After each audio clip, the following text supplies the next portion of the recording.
Have you ever felt small? Like your voice couldn't possibly matter in a world run by power, title, and noise?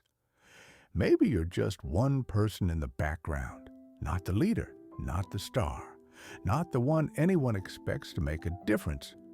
But still, you feel something stirring, a quiet conviction, a whisper of hope you're not sure anyone will listen to. This isn't just your story. It's been lived before by a nameless girl.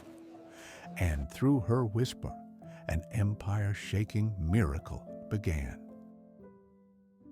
Naaman was a man who commanded armies, the kind of man others stood for, feared, admired. He was the commander of the Syrian forces, victorious, influential, and deeply trusted by his king. But there was one thing he could not command: his own body. He had leprosy, a disease that no power, no riches, no reputation could cure.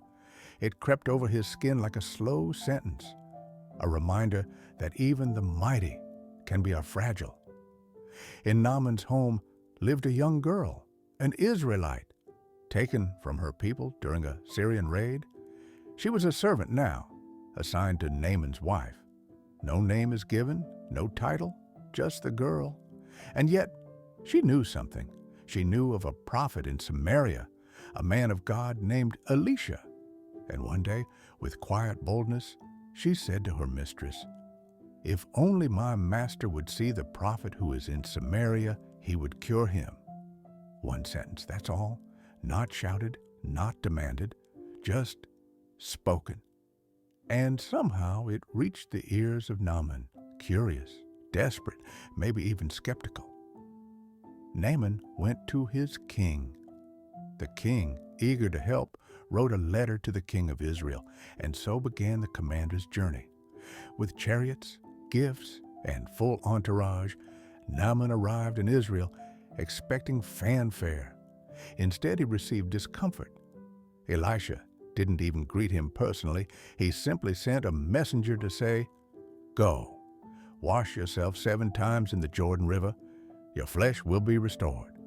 Simple, too simple. Naaman was offended. He expected spectacle, drama, a ritual fitting his status, not a muddy river and vague instructions. He stormed off, angry, wounded by the simplicity of it all. But then his own servants came near, and they spoke gently. "If the prophet had told you to do something great, wouldn't you have done it? How much more then?